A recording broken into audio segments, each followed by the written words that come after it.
and they don't ever stop. We are on a crash course and freedom is running on as long as we want. The License and Registration Show is brought to you by WheelHouse Storage, luxury garage condos for all of your toys.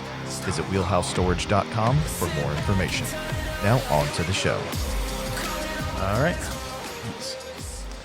Welcome to the License and Registration Show. I am your host, Mike Ryu, and today we've got a special out-of-town guest who is swinging through on his way home. Mr. Price, how you doing? I'm good. How are you? Doing very well, very well. So you just got back from an official race, finally. It's crazy. I can't believe I get to say that. Yeah, how was it? It was different. It was honestly, it was really, really good to be back. It's been a really long 4 months since my last event of any kind. But it was awesome. Like, I mean, car racing, I can't believe we get to go car racing again, even though there's a lot of restrictions and a lot of things we had to change. And it's just different. Not a normal race weekend. Right. What were some of the big notable differences? We were not allowed to go in the paddock at all, so we have no paddock access. They let us shoot because Daytona has plexiglass walls in the back of the garages for fans to get stuff signed by the NASCAR drivers. Mm-hmm. They had us shooting through the glass for 1 hour yesterday morning, which is better than nothing, honestly. Like, I'll take it. That's true, yeah. But when we go to Sebring in 2 weeks, we don't have garages like that, so we won't have that access.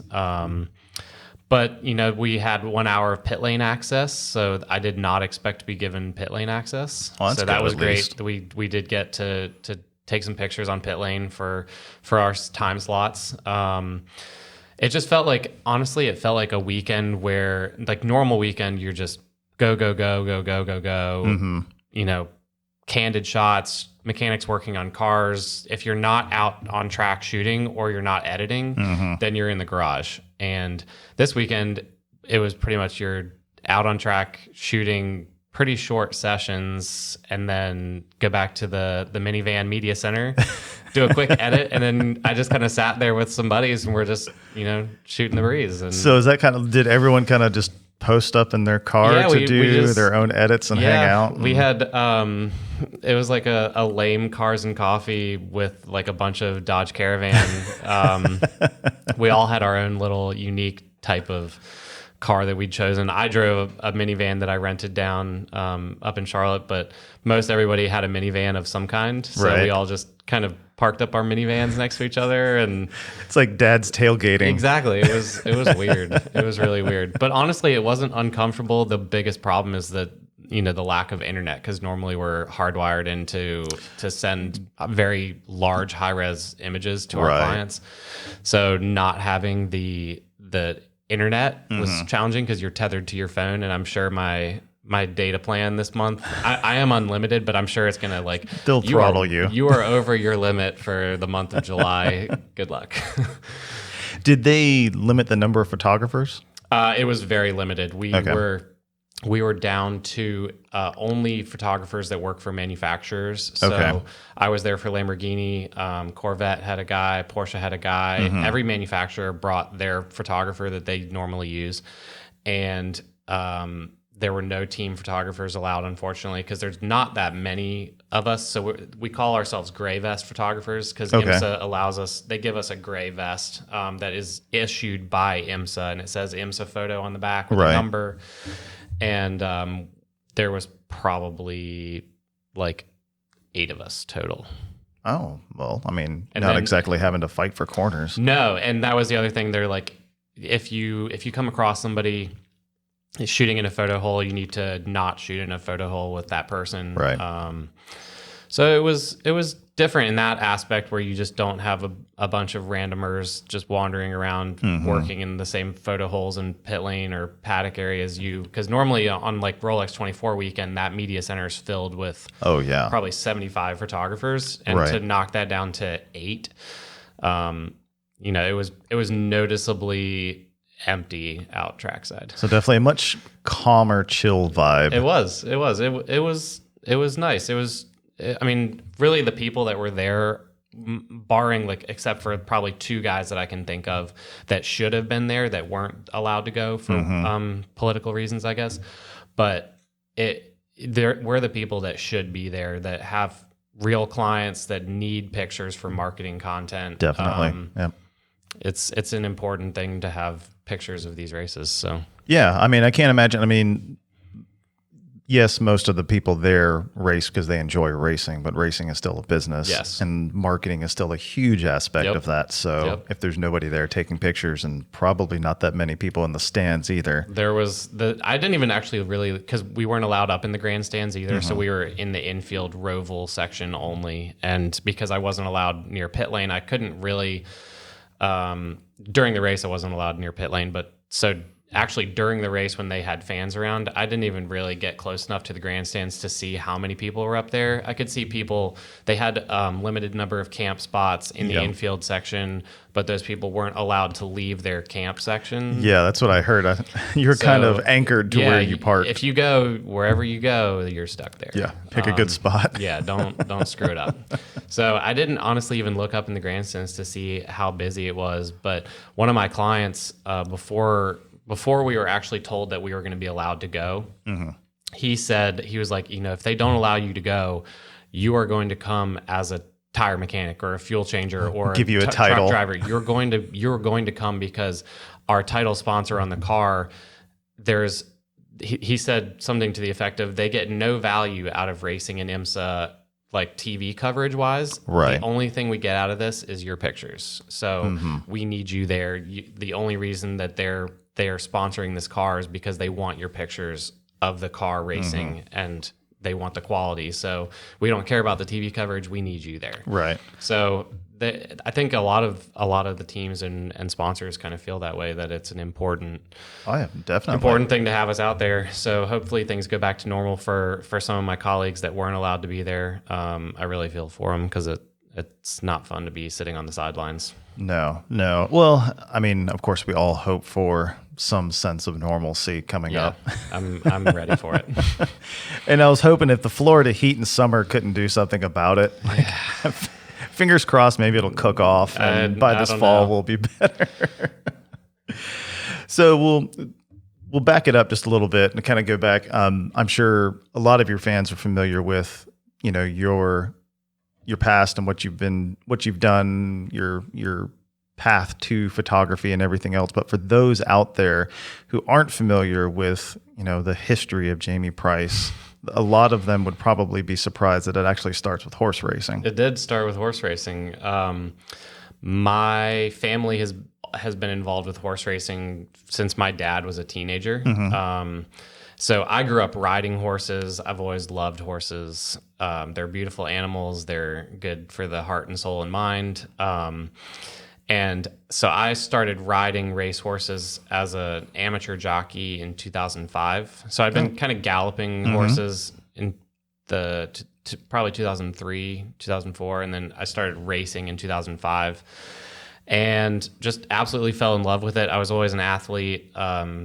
Never really a ball and stick guy. I was more like, swimming, running, cycling, and horse racing. I loved being able to put the passion I had for horses and actually the physical aspect of it as well, because it's very, very physical and dangerous. Yes. Yeah. So it just kind of became something I even became more deeply ingrained with as my family continued to own horses and train horses. My dad was sort of a horse racing trainer. So just started riding races here and there. And by the time I retired in 2012, I'd ridden 50 races and had 11 wins. So pretty good scratch record. That's actually not bad at all. I'd take that up. Yeah. No, I wasn't good enough. I had to decide whether I was going to be a professional jockey or a professional photographer. And after college in 2010, when I graduated in May of that year, I didn't have a job lined up. I didn't really know what I wanted to do. I knew I loved photography, but didn't know how to make that be the thing that pays my bills. Right. And so I moved to England for 6 months, bought a plane ticket, didn't really know anybody, just flew to England and ended up living with a friend of a friend of a friend. and was riding racehorses, getting paid cash in hand. Right. Nothing official. It was kind of a scratch living. So about horses in England. So we actually have a little common. I grew up in Ocala, Florida. So we dealt Huge horse country. Yeah, huge horse. So anything from Arabians to thoroughbreds and everything in between. What is horse culture like across the pond versus amazing. here? It's amazing.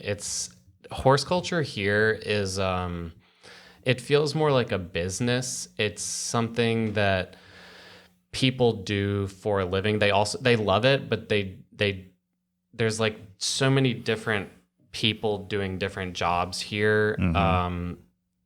Like I guess the best example would be, so in England, you have, honestly, like it's upper middle class white kids generally that they decide like, I don't really want to go do a normal job, so they can go to the British racing school and learn to be what's called a lad. And so they'll start, training to be a lad where you're mucking out the horses, taking care of the horses like physically, but then you also ride them. Whereas in North America, and unfortunately it's a really sad culture because it's just, the poverty is just obscene, honestly. But you have minorities that just wake up at 4 a.m., will muck out the stalls, will groom the horses, and then you hand it off to a jockey to ride the horse. And then the jockey will bring the horse back, and they will take care of the horse, wash it, clean it, put it back in its stall, or put it out in the field. And it's such a different culture where in England, you're living and breathing with the horse. You're riding your horses. You take them to the races. You're so much more of a part of their lives. Right. It's almost like they're family members. Like it's like honestly, it'd be like putting a saddle on your golden retriever. Like that's how loved they are as animals, but also family members. Like these people become so attached to their horses. Whereas here, it's just feels a little bit more like a business at the racetrack. Systems and processes. It is, yeah. And there's a lot of drugs and alcohol. I mean, it's the gambling culture. It just kind of makes it worse and worse. So wow. It's a really interesting... It is. It's crazy to hear about that difference, because I knew I wanted to ask that because I have zero experience with anything horse related across the pond. So. Yeah, it's I really wish that in America we could give what people in England and Ireland and France can have with horses. I wish we could do that in the United States. I wish we could figure out that process, but that's a whole nother podcast. Yeah, we'll get into that one later. So growing up with horses and horse racing, then you had to make the decision on, do you want to continue with horses or continue with photography? But what initially got you into shooting? It was just a love for cars and car racing. I've just always been a massive fan of car racing. Grew up watching it on satellite TV. Just thought it was the most interesting thing in the world. Grew up in Charlotte, North Carolina, which is the heart of NASCAR country, but I was never a especially passionate NASCAR fan. I always kind of followed it here and there, but never adored it as a sport. I was always more drawn to Formula One. And just tried to figure out how I wanted to make that into a career. And it just became, meeting the right people and talking to people, getting my name out there in any way that I could. It eventually started opening up some doors. Very cool. Yeah. Give me a comparison of shooting horse racing versus motorsports. It's actually it's shockingly similar. You wouldn't necessarily think that, but there's a lot of movement, there's a lot of color, there's the danger aspect, there's great characters, people, jockeys that are legends of the sport. Honestly, I feel like I've said this before, but horse racing is now what car racing used to be. So car racing in the 50s, 60s, 70s, there was the danger aspect. Whether you like it or not, there was the danger aspect. Yep. And it drew a lot of people to the sport. They wanted to live that life. They wanted to be superheroes. They wanted to flirt with death a little bit. Horse racing still very much has that. As a jockey, there's I was very lucky that I was never injured severely. Right, because you did some steeplechases. Yeah, and things. It was all steeplechase horse racing, and so I've had a couple concussions and broken fingers, but nothing more than that. Whereas I have friends that are paralyzed. I have friends that have, had their faces kicked in from a race. I have friends that have spinal injuries and have broken every bone in their body. And when they go out and ride, you really truly don't know if you're going to come back again from that race. There's been plenty of people that have lost their lives riding horses. Yes, no, definitely.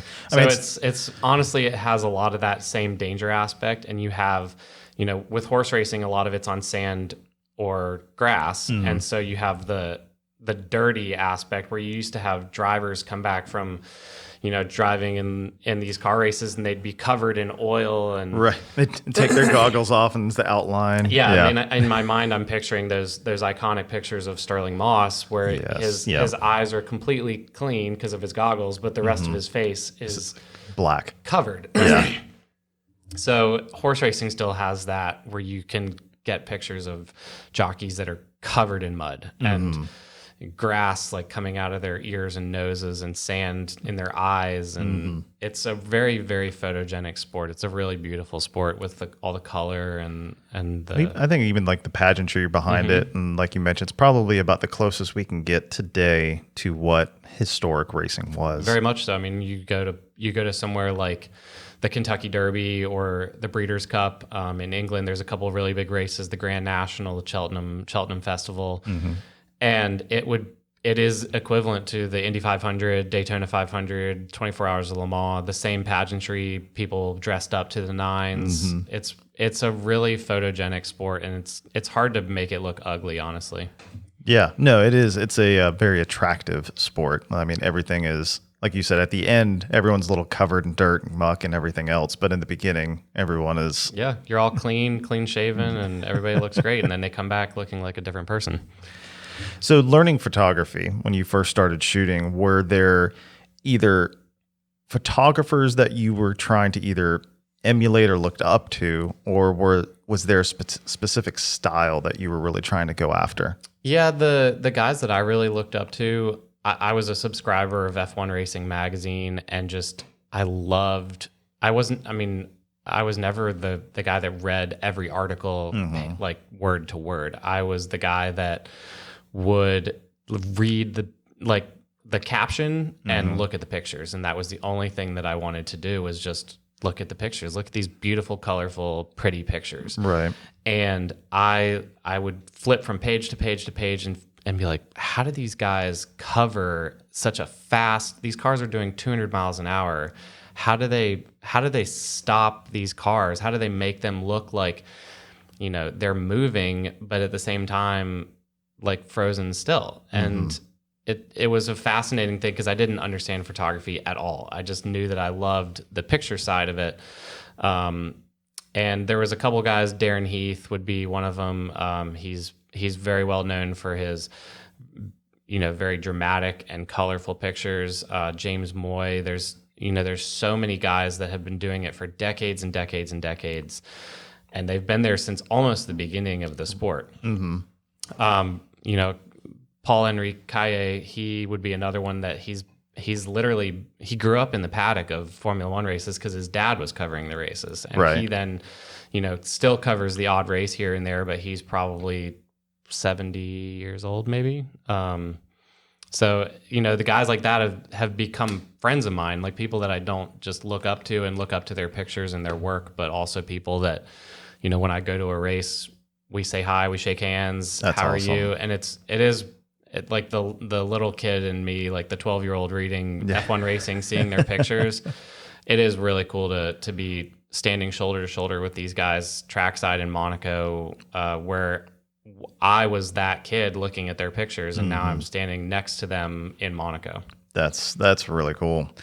So now with like modern day photography, I find it probably is much easier to get into photography today with, lower barrier to entry, more affordable bodies and lenses, YouTube, university, things like that. So what's your comparison to someone coming up prior to versus someone today who could run to Best Buy, grab a body and a lens, and like spend an hour on YouTube. Yeah, I have actually had somebody come up to me at Daytona a couple of years ago, and he was like, "Hey, I went to Best Buy last night and bought a Nikon because you shoot Nikon." And that would, to me, that was like, wow, you spent a lot of money at Best Buy last night. Then it's just different. Like, you know, even since I got into this in 2008, 9, 10, 11, it's changed so much. Like, social media has become our world now. Right. Whereas when I started, it was kind of a thing, but it was really only for college kids to like talk to each other and like, when are we going out to the houses tonight? Like, right. So it wasn't a networking thing, or it wasn't something you used to promote your business or further yourself in a business world. It was just talking to your buddies. But you know, the barrier of entry is much lower, but at the same time, there's other things that have become much harder where, you know, not that long ago, the F1 paddock was a pretty open place. IMSA is still thankfully very open. You can buy a race ticket and you can walk in the garages and talk to Tommy Milner and Jordan Taylor and, you know, Sebastian Bourdais and whoever else is racing there. Fernando Alonso. I mean, he comes to Daytona and he's mobbed by people in a way that he's probably never experienced before, in that kind of like just random guy coming up to you capacity. Right. So it is a little bit harder to get access to some of these places, whereas, you know, 20, 30 years ago, you know, a lot of people grew up and just would bring their camera, their dad's Canon or Nikon, or Fuji or whatever it was, to the track, and you could just walk into the F1 paddock and start shooting. And then those guys became professional photographers shooting Formula One. And now you can just go buy a camera, but you can't just buy your way into the paddock. You definitely can't buy your way into the F1 garages. Right, you definitely can't buy your way into the pit lane of an F1 track. It just doesn't work like that anymore. So there's ways that it's become a lot harder in general, but it's just the changing world, I guess. Yeah. Now, do you find the media room to be a more crowded place these days? It is, yeah. And part of that is because, you know, the tracks or series will give anybody with a decent like blog or website a credential. Like the Indy 500, for example, they pride themselves on just numbers. It's not about quality. It's not about, you know, these people really need to be here. It's how many photographers can we pack into this room? And they can then say, we have had, this past year, we had 200 credentialed photographers. And that number should honestly probably be closer to 75 or 100. Right. Legitimate outlets, legitimate photographers making a living shooting it or covering it for a legitimate outlet, whereas they just like, oh, you have 100 followers on Instagram? Cool, come on. Cool, get a vest. Yeah, come grab a vest, sit through the photo meeting. Now, do they do that now? Is that like a marketing, like a sales vehicle? Yeah, it's a sale. And they can, I mean, I get it on the one hand because I'm a realist and I understand that the world goes around because of money. And with racing, it's all about sponsorships. So if you're trying to pitch something to a sponsor that wants to come, you know, on board on the Indy 500 program, even something small, you know, you can say, we have 200 credentialed photographers. Think about if all 200 of those people have 100 people following them. That's a pretty big audience of people looking at your logo. Right.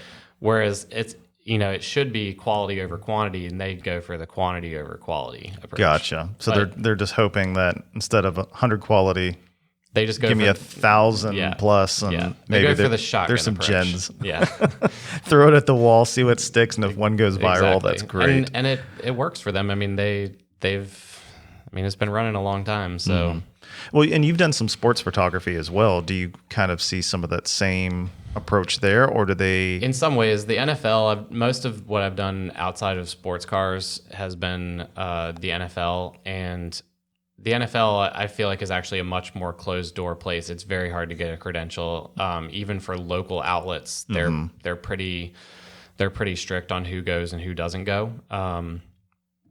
But car racing, I don't know. It's it is a totally different atmosphere to anything else I've ever been around, from horse racing to the NFL, women's soccer, like, swimming.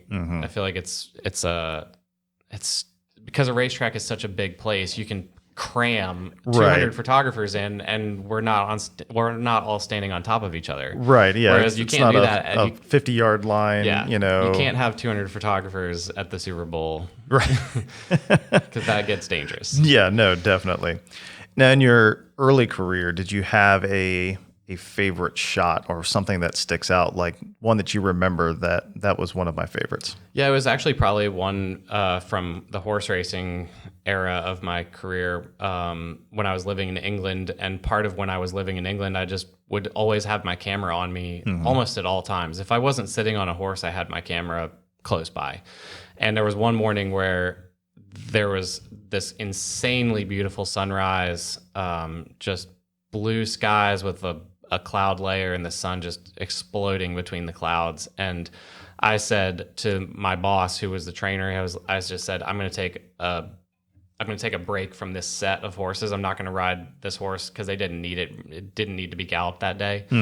I'm just going to take a break on this one, and I'm going to go shoot just you guys, galloping up this hill. And it's a silhouette of a jockey and the horse with the sun coming up behind him. And it's really one of my favorite pictures that I've ever taken, and it has nothing to do with motorsport, but it's a beautiful picture. But as a photographer, love it. Yeah. And to me, it really encapsulates what I loved about riding horses. It's those early mornings. It's just you and the horse, beautiful surroundings, and that would be the one that I would really look back on as one of my favorites. Yeah, no, and I agree. I mean, of course, as a photographer, you talk about golden hour and everything else, but I mean, you look at Daytona or anywhere else where they have endurance races that either challenge the sunrise or the sunset, and you always get the drama, the flair, everything in between.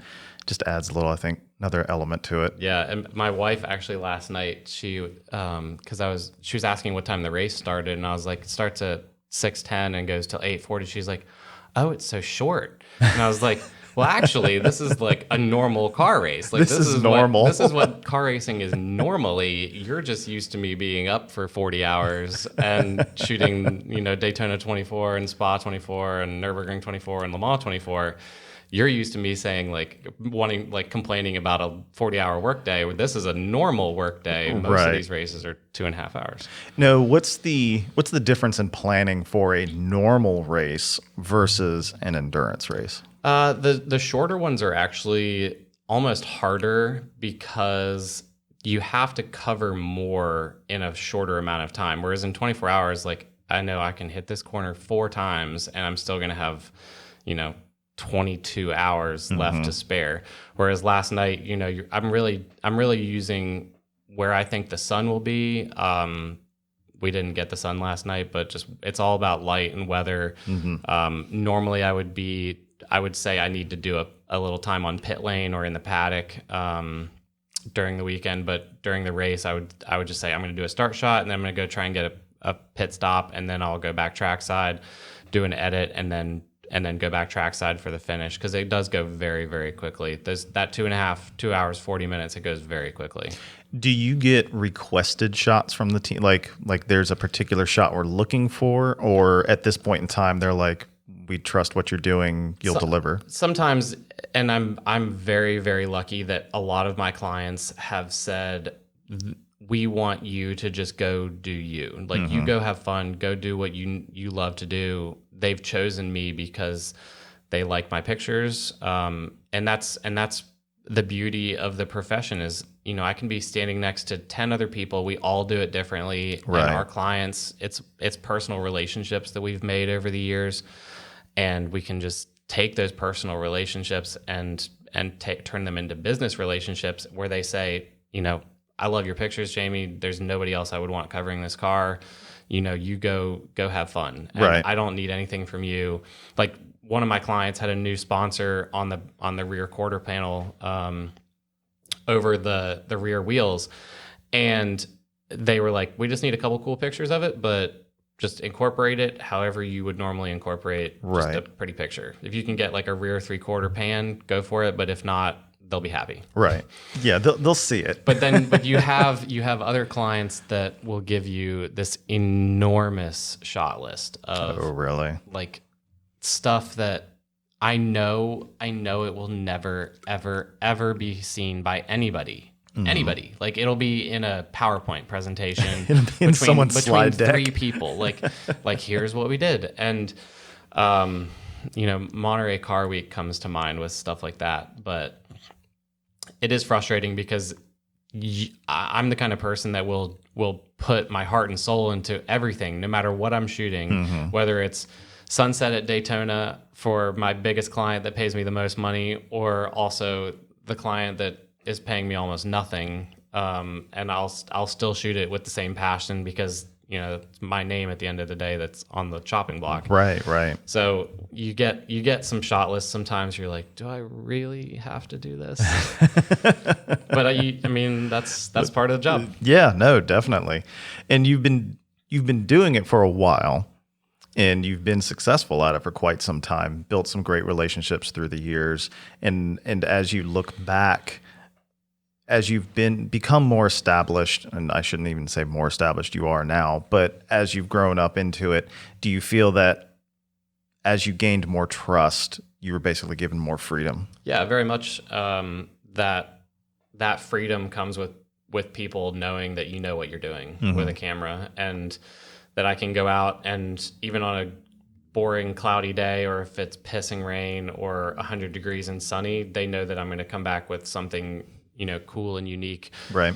And that's just part of photography. That's part of being a professional photographer. You just have to make the most out of it. And I've been very lucky that I've built some amazing relationships with amazing brands. And it has been I feel like I'm still pretty new to this career at the end of the day. There's guys that I was shooting with last night that have been doing it for 40 years. I mean, right. One of my colleagues, Brian Cleary, he was posting pictures yesterday between sessions of Richard Petty racing rookie Dale Earnhardt Sr. Oh, and, wow. That's a long time ago. That's pre my birth for sure. And he was probably my age when he was shooting that. So that's crazy. There's guys out there that have been doing it a very long time. They're very, very good. And I've only been doing it for let's call it 10 years. And not even professionally 10 years. It's just like I've been shooting for 10 years, but not professionally 10 years. Right. Yeah, I talk to a lot of folks in the car world and everything else, and a lot of kids with cameras, and they're wondering why in 6 months they haven't gotten a certain following, or they haven't been able to shoot a race, with a vest or anything like that. Every day. And it's you got to put in the work. You got to put in the time. Patience is key. It doesn't happen overnight. It takes a lot of luck. It takes a lot of stuff that has nothing to do with a camera. It's a business. This isn't something that I do for fun. I enjoy it. It is fun, but I don't do it for fun. Right. And I get those questions every day. It's like, I got an email maybe last week from a guy that was like, hey, I love motorsport and I love Formula One. I'm thinking about trying to get a credential for the F1 race in Austin this year. And I was just like, I don't know what to say, because at one point I was also sort of kind of that person, but I was more realistic about it and put in the legwork with doing horse racing and karting and going out to a local else. Oval and everything else, like track days. And these guys are like, well, I've shot my buddy's Porsche in his driveway, but I'm thinking about trying to get an F1 credential. Do you think you can help me make that happen? And I was like, yeah. That's the world. That's the world. Yeah. Now, at an endurance race, you shoot a lot of photos. So let's say at a 24-hour event, on average, how many shots do you take during that event? It depends on how many clients I have. It depends on the weather. It depends on how well those clients do. Mm-hmm. So a couple of years ago at Daytona, it was gross and raining and miserable, and I think I shot like 18 or 19,000 pictures. Right. And then this past in January, we had a sunset, we had a sunrise. I had more clients than I knew what to do with. I had too many clients actually, and I ended up shooting over 28,000 pictures. So, but a lot of people will hear that number and just be like, Jesus, Jamey, what are you doing? Like, why do you need 28,000 pictures? And my response is, okay, yeah, I shot 28,000 pictures from that Daytona 24-hour work day, which starts at 8 a.m. and ends at 6 or 7 p.m. on Sunday. So it's a very long day. It's more than, it's way more than 24 hours that I'm actually up shooting. Right. So when you start doing averages and like take that big number and then divide it by the number of hours that I was actually shooting, it's not that many pictures per hour. I'm being pretty selective about it, but I'm also having to like hit every fifth car that goes by. Right. For a client that's paying me. It's not just like I'm just going to get lucky on this one because I like the Corvettes. Right, like I'm looking for a new screensaver. Right. I don't need a new screensaver. My clients are paying me to get a picture of their car, but I also have to get the car behind it and the car behind it and the car behind it. And if you miss it go by that first time, then you have to sit there and wait for it to do it again. So it's when you actually boil down the number of pictures that you take over a 24-hour, especially a 24-hour with really nice weather where I've got a lot of clients, it's pretty heavy on the camera, on the shutter button, and on the editing side, it's a lot of work too, but it's worth it. That's part of the job. And I've talked to these guys that have done it 20, 30 years ago, or even 15 years ago. And I've heard stories from the F1 photographers where, during testing now the teams need pictures literally live. Like when the car rolls out of the garage for the first time in testing, that picture is sent remotely from your camera to somebody in England, where that person will edit the picture within 10 seconds of having it up, will put it online, and the team can tweet it or post it on Instagram within a minute of the car. The car is like not even halfway around the lap. Wow.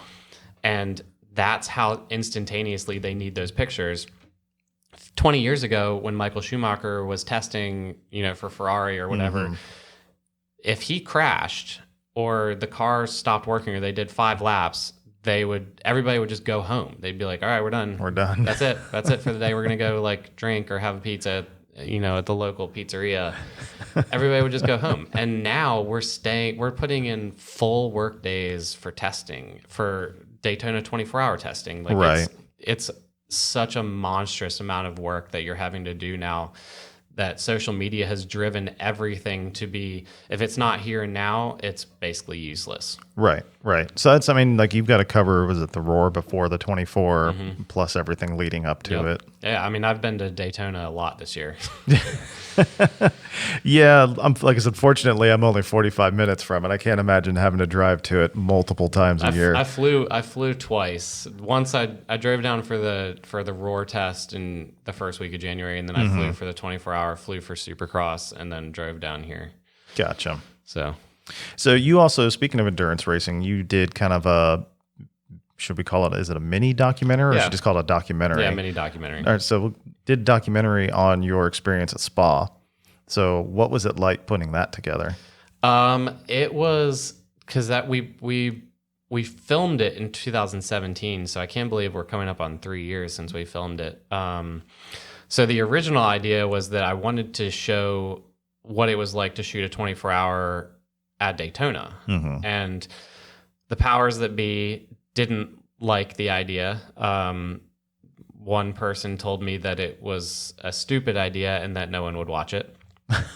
And in the back of my head, I'm thinking, I go to all these races and I look in the grandstands and I look in the bleachers and around the track, and every other person has a camera, like a DSLR with a zoom lens, and they're wanting to do what I do. Like the sheer number of emails and DMs that I get asking how to do what I do. I know that people are interested in what I do and how I do it. And it's not even an arrogance thing. It's just like, this is an interesting and unique living that I have that a lot of people don't get to see. They love cars. They want to see that racing side of things, and how I get close to the action and how I cover what I do.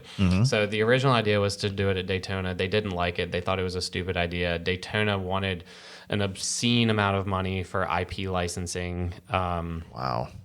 And we were like, all right, fine, we're not doing it at Daytona. So I emailed the media people at Spa-Francorchamps, and they were like, yeah, cool, this sounds awesome. So they were much more open and interested in having us do it. And I'd never been to Spa. I'd never been to... Well, that's a good way to start. Yeah, it was an awesome way to start. So I flew over with a videographer, a friend of mine, and we covered the Spa 24-hour. And it honestly was probably the easiest 24-hour I've ever done. It didn't rain once, which is just never happens at Spa. And I've actually been to Spa twice now, and it didn't rain either time. So when we went for the 24-hour, normally a 24-hour you're like fighting with marshals because, you know, we've been given a photo meeting briefing where like, I know that I'm allowed to be here, and the marshals will be like, no, you're not allowed here. There's no way you're allowed here. We've been told that you're not allowed here. And so you have the big argument with them, like, I know I'm allowed here. So I didn't have any arguments with anybody. It never rained. I had one small client. It honestly was probably the easiest 24-hour that I've ever done. And it really, to me now, looking back on it, it still doesn't show how hard a 24-hour is. Because if somebody had covered me this year at Daytona, you'd see a different side. Like, I'm pushing through for 39 hours, like straight up, and I have 12 clients, like shooting 28,000 pictures, sunrise, sunset, the whole thing. Spa was a little bit different, where it was a new track. It's a very hard track to get around, but it definitely is something that I would actually like to do again. We need sponsors for it, really, is what needs to happen for these. I mean, it's just expensive to fly around anywhere, to have video people, sound. To do it the quality and level that I'd like to do it, it would take a significant sponsor. Do you have a track or a race in mind that you would like to do it at? Or something that you think at least they would be interested in? There's a couple. I mean, I think Pikes Peak would be an interesting one to do. But for a 24-hour, I think like the Nürburgring 24, having done it last year, even Le Mans would be amazing. But Le Mans, similar to Daytona. Wants an obscene amount of money for video licensing. Right.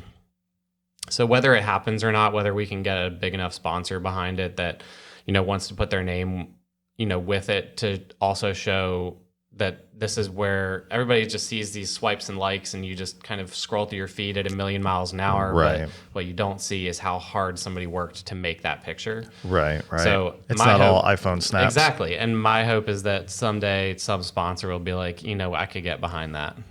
That's awesome. Yeah. No, I mean, and if anybody's out there that wants to jump on board with that, let's get you in touch. So we talked about some of one of your favorite photos from earlier on in your career. Is there a photo from your motorsports career that has either the most meaning to you or is your most favorite? Yes and no. I mean, I've made a lot of pictures that I'm proud of, but like, I think all artists we're very hard on ourselves, where it's never good enough. Everything I shot yesterday will never be enough to like put food on my table for 10 more years. It's all weekend to weekend. So, you know, I look back, a lot of the pictures that I've made, I've just gotten totally lucky with. One that springs to mind would be, you know, the Viper at Sebring 12-hour, where it's just being showered with dust. Oh, that's right. Yeah, it's going off course. And it's, you know, I made that in 2013, and here we are in 2020. And that would still be one of my favorite pictures. I wasn't a professional photographer yet. It was my first 12 hours of Sebring, and I may never top that picture. And I'm okay with that, because that's just kind of how it goes. But now I'm more proud of the clients that I have, the client list that I have, and the cars that I get to work with, versus, you know, a picture that I'm particularly proud that I took. Like, I made some pretty pictures that I may or may not ever end up in, you know, my portfolio yesterday, but like, you know, there's there's some pictures that I'm proud of, but I have to do it again and again and again and again and again. Right. And it's hard. It wears on you. Yeah. I mean, for those, like you said, that have been doing it for 30 and 40 years, who are really just out there and just having to shoot every weekend, every month, travel. Yeah, it's definitely got to wear down some. Yeah. Do you have any favorite tracks? I love the Nordschleife. It's an incredible place. Obviously, it's iconic for everybody. It's one of those mystical, if you're a driver, you want to drive it. If you're a team owner, you want to have a car there and win. As photographers, it doesn't get any better than that. It's dangerous. There's tons of elevation. There's almost no catch fences. Like, you're just standing next to an Armco. Mm-hmm. It's a really, really special place. But a friend of mine and I were talking, one of the drivers that races over there.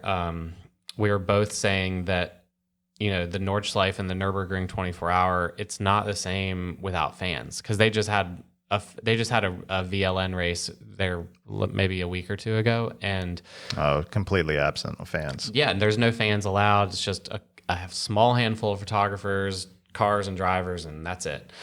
And we were all saying, I was saying to him, I was like, I'd love to go back over there. He's like, yeah, but without fans, it's not the same. It's not the same place. And I can totally see that, because the big part of my experience there last year was not just the track, but the atmosphere. Mm-hmm. So atmosphere makes such a big part of any track. Like, I've been to Sebring. Sebring is in my top 5 tracks that I love shooting. I love Sebring. But I've been to Sebring when there's nobody there, and it's not that much fun. No. Like, I did the World Endurance Championship pre-test for last year's 1,000 miles of Sebring. Mm-hmm. So I was at Sebring for basically a week and a half with Toyota for a couple days, and then I had a day off, and then I went back for the 1,000-mile and 12-hour Super Sebring weekend. Mm-hmm. And shooting the Toyotas with no fans around, it was just empty parking lot with a racetrack. It was different. And then as soon as the fans start showing up, as soon as there's people around, and with their scaffolding towers and lighting Christmas lights and all that, it's just a totally different place. So it really takes. I love the temporary city that gets built there. Yeah, it's amazing. And then it's gone. It's gone. So I think a huge part of me loving shooting at a track is all about the atmosphere that the track has on a race weekend. Le Mans is a special place for its atmosphere.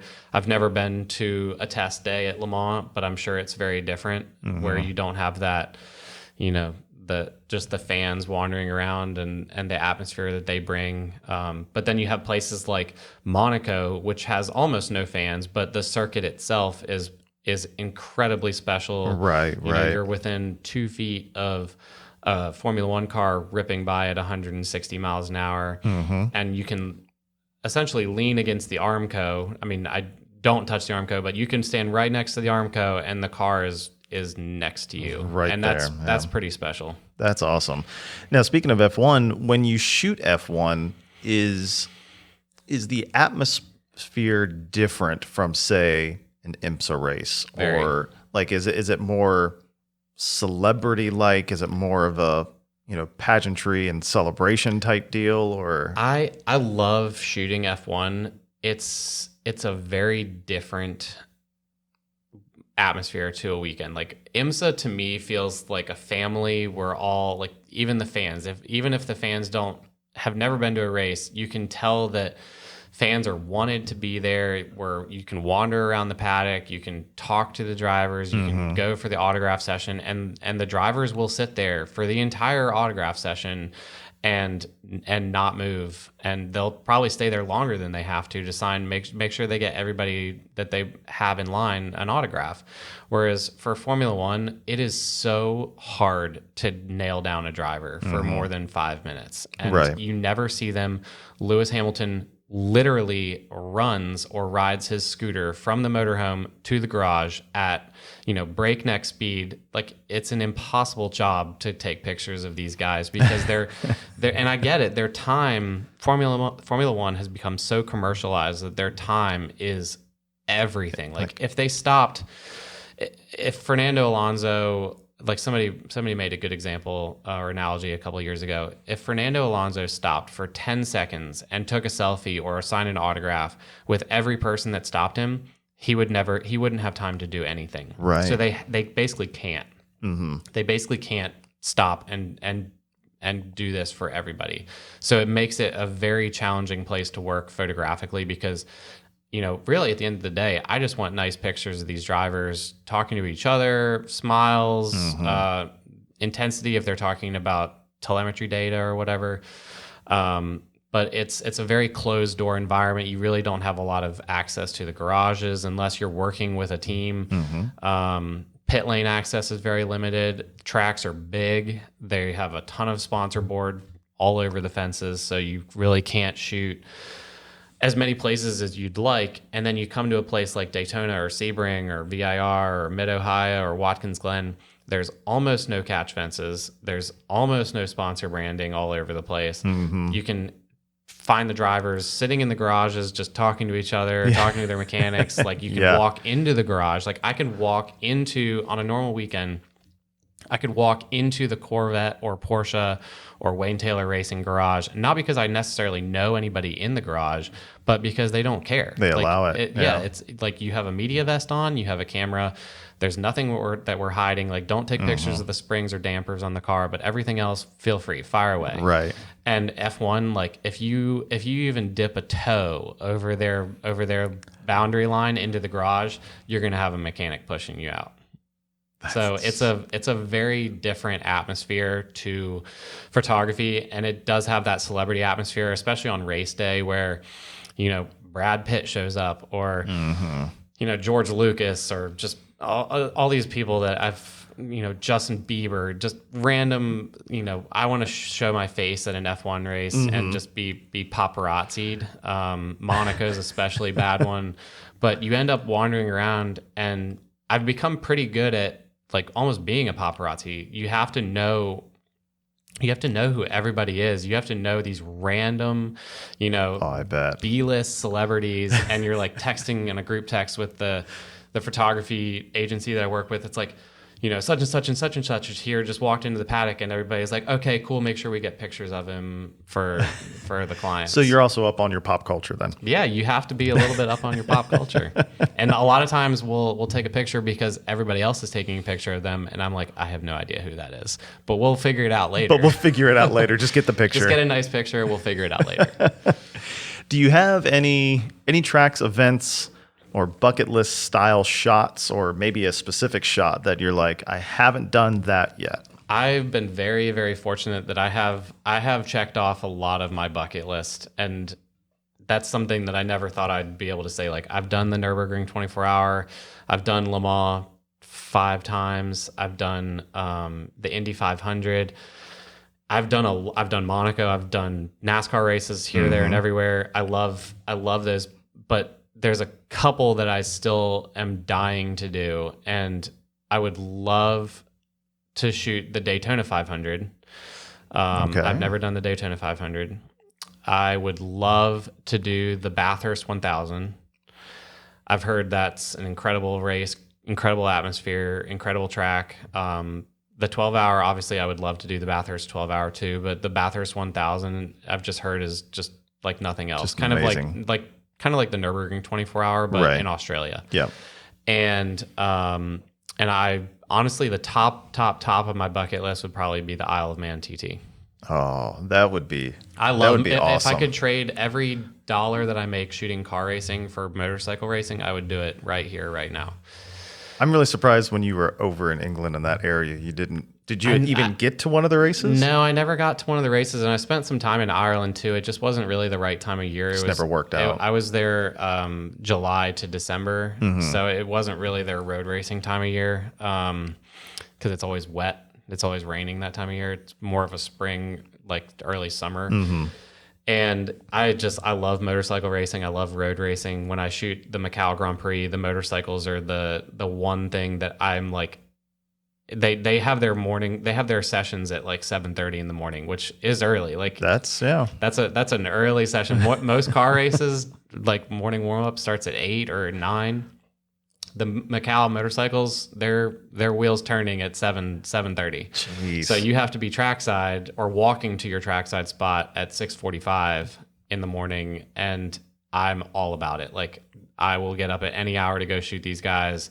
You know, I've photographed some absolutely iconic riders around a really ridiculous street course, and I've just fallen in love with motorcycles. I don't ride motorcycles. I know nothing about motorcycles, but I love motorcycle racing. But just love the racing. I love the racing, and the Isle of Man TT would be easily the top of my bucket list, and it's going to happen one day. Unfortunately, it just always falls on a really like busy time of year. It's always around the Canadian Grand Prix weekend in June. And it's now it also overlaps with IMSA's Detroit weekend usually as well. So I might just have to tell one of my clients one year, is like, listen, tough shit. I'm going You're going to need a body double. Yeah. Listen, I'm not going to be in Detroit this year. I'm going to the Isle of Man. Right. So we're not going to see you in a helicopter chasing Baja trucks and I would love to do. I've never done an off-road race. I would love to. I've had some like kind of semi-open offers, like, yeah, come shoot Baja with me, but it never. I would really like to be paid by somebody to go do it. I mean, it's not that I would do it for free, but I would go to the Isle of Man with expenses covered, like, and not make a dime other than that. But right. I think for a lot of these others, I need a client. Gotcha. So Isle of Man, top of the list. Yeah. Excellent. One Love day. it. So outside of photography, what kind of either is your second hobby? It's probably, anybody that knows me would agree that my real passion is probably fly fishing. Really? I spend an extraordinary amount of time chasing trout and whatever else that swims. I started fly fishing when I was really, really young. Went to summer camp and just fell in love with it. And awesome. The thing about fly fishing is that you go places, especially in North Carolina, if you're, fly fishing for trout, you're going up in the mountains in the national parks or in, areas that get 0 cell service. Yeah. So I can't be attached to my phone. I can't do work. There's nothing electronically that will work. So, you can totally disconnect, like, from a really tough weekend of racing and work, and where my back hurts and my neck hurts, and I feel kind of beaten down.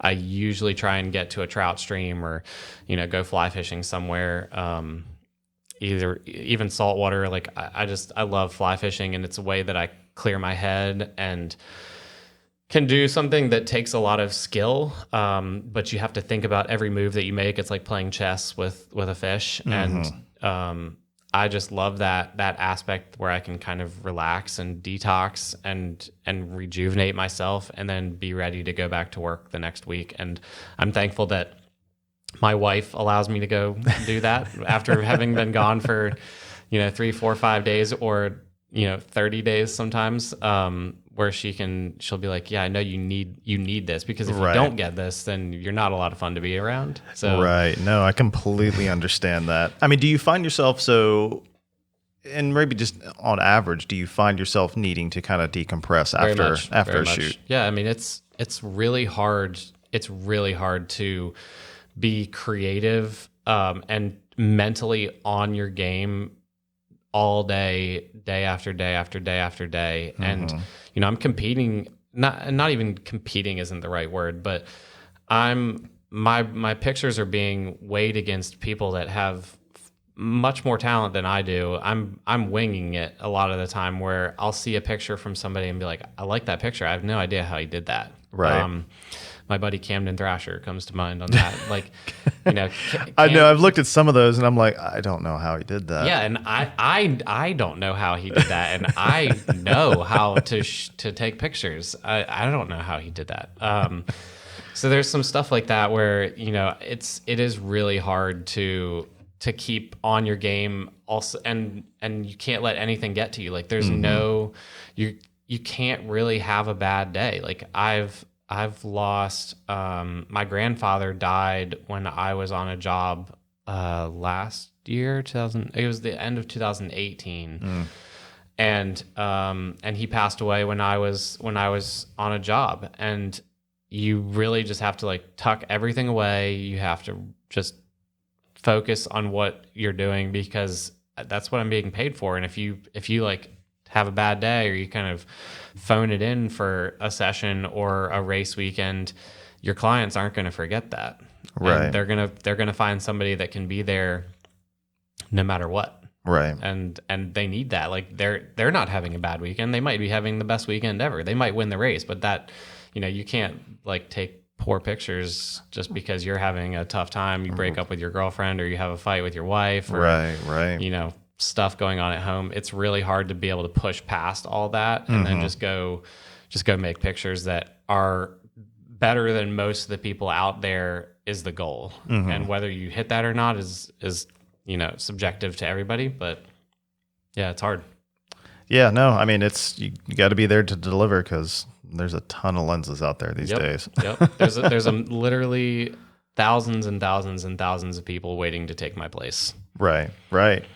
Yeah, I mean, you talk about everyone who's hit you up about, hey, give me some F1 credentials. Yep. So, but you heard it from Jamey, though. It takes the work, not just it does take Jamey the work. Can't get you in. You got to put the work in. It's honestly, photography is like any other job in the whole world. You can't just show up into the ER or operating room and say, I want to be a surgeon. Right. You have to go to med school. You have to be good at med school. You have to not every doctor is an amazing doctor, but you have to be a pretty good doctor to keep your patients and not be sued. Right. You have to be a pretty good lawyer. You can't just walk into the courtroom and say, I'm here to defend you. Like there's a lot of time and skill and talent.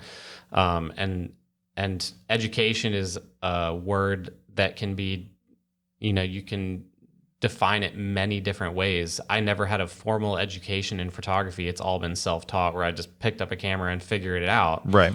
The school of YouTube, the school of looking at Instagram, the school of looking at, these guys' pictures in Formula One racing that I had. But I have very much gone to school to like figure out the business side of things.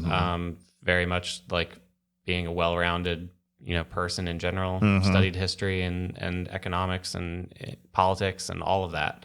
So it takes a lot of other stuff to just make it work. Yeah, no, that's awesome. I had a friend told me once, like, if you want to get in shape, you can't read about doing push-ups.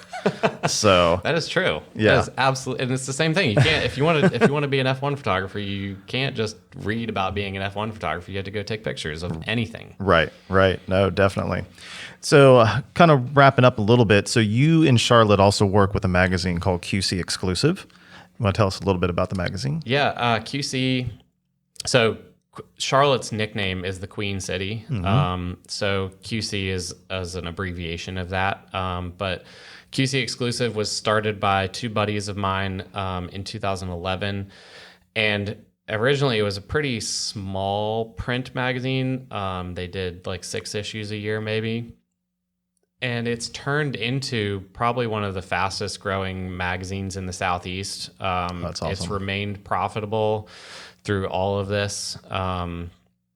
So they've done an amazing job just putting quality content out. We don't really it's not a newspaper, so we're not covering, social politics and stuff like more that. More editorial. It's all like there's a restaurant opening up, and here's an artist that's doing some unique things in Charlotte.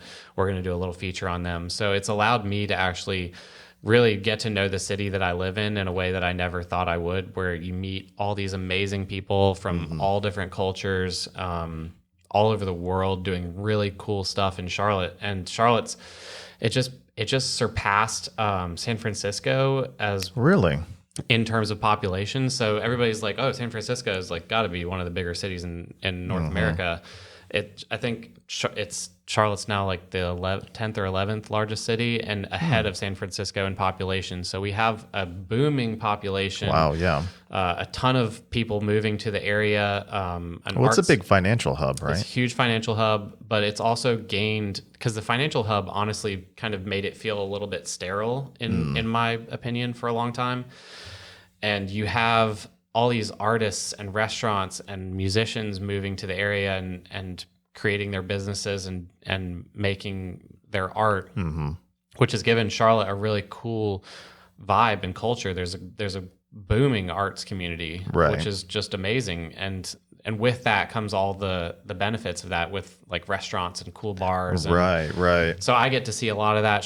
I'm shooting a lot of food, doing a lot of portrait work. How's that compared to shooting a car? It's different. I really enjoy it. I mean, I don't want to do it for a living. Right, like, but I mean, it's change of pace. Yeah, it's a nice change of pace. You know, it's really hard sometimes where I'll be, you know, gallivanting around the world shooting these epic car races. I'll come home for like, I'll literally get off the plane, go home, sleep, wake up the next day, and I'll have 4 photo shoots on my calendar from QC where I'm shooting food, people, you know, a local business or something. Right. And the previous day I was standing trackside in Monaco or at the Macau Grand Prix. Like it is a huge culture shock to come home and be going from something, you know, shooting something that's moving, you know, 180 miles an hour to, you know, this drink that I put on the table is not going to move anywhere. And you're not having to pan it down. I don't have to do anything crazy, but it has made me a better photographer in that I learned to use light and and lights and strobes and things like that, where I feel like I can pretty much photograph anything that I'm asked to. Whether how good it is, you know, debatable, but I feel like I can point a camera at anything and feel comfortable enough that the quality of the work is okay. Right. So the QC guys, Brett and JP, they've become not only, you know, like guys that I work for, but they've also become very, very close friends. That's cool. So it is really nice to have that change of pace from the car racing grind to come home and have something different to shoot. Sometimes it's a lot. My calendar gets pretty bogged up with a lot of just work, which is I'm never going to complain about work, but my wife sometimes is like, you're pretty busy when you come back from these races. There's not a lot of like time to spend at home. So it has, in all of that, it's been nice to be home for the last 4.5 months where I haven't really been able to travel anywhere or go anywhere. You know, spend some time with our son and the dog and my wife and just be together as a family and go on some little beach trips and lake trips. That's cool. So it's been a kind of a vacation almost as much as it can be in a pandemic. Do you find has your thoughts towards things changed at all during your kind of pandemic reset? I appreciate car racing more. Yeah. I definitely I'm glad to be back to work. I'm really thankful that we're allowed to go back to work in some capacity. And I think everybody that has done this for a long time and travels for a living probably has somewhat enjoyed this because this isn't, I mean, I think the longest that I'm normally home without going anywhere is normally between 2 and 3 weeks, where that's a long stretch. That's a long stretch. Yeah. Where to have like suddenly 4.5 months at home, almost 5 months at home, has been great. Like I never thought that I'd get 5 months at home, you know, still having a little bit of work to keep the bills, you know, getting paid and the lights on and food on the table, but not have to travel. But at the same time, I miss the travel. I miss car racing. Like when I saw my friends this weekend at Daytona, and I was texting with some of the drivers because we weren't allowed in the paddock. So normally I would make the rounds and go say hi to people and give everybody a hug or a handshake or whatever, and just say, hey, you can't do any of that. Like, so I think the social side of things, I very much I think we all took it for granted to some extent. When it was part of normal, like it felt routine. Yeah. And now I can't wait to give these people a hug or, a high five. I mean, my buddy Jordan Taylor won his first race as a Corvette factory driver last night. And I texted him, like he was still in the car when I texted him. I was like, dude, that's awesome. And I'm so proud of you. That is awesome. This is incredible. And I can't be in victory lane to actually give him a high five and to say it to his face, like, congratulations, because that's a big career achievement that he, and 100 wins for the Corvette team in IMSA. That's a big number for them. And I have a lot of friends on the team and all the drivers I'm pretty close with, so that's a big day for them. And I want to be able to go to them and give them a high five or a hug, and you can't. So that's been hard. I think we all took that for granted. Yeah, no, definitely. So as we come to a close, I'm going to ask just a few questions. Going to be kind of like real quick, lightning round-esque. I like it. So here we go. If you had one lens at a track, what would it be? My Sigma 135 millimeter. Gotcha. Favorite food? Ooh, pizza. Nice. When you're editing, are you listening to anything? Yeah, I listen to like European techno. Sometimes it's got a good beat that I can kind of just kind of get into a rhythm. Yeah. And then last but not least, what is your opinion of Porsche withdrawing its factory teams? I think you'll see them back. All right, we'll leave it at there. Yeah. All right. Well, Jamey, thank you very much for stopping by on your way home, might I add, to spend an hour with us.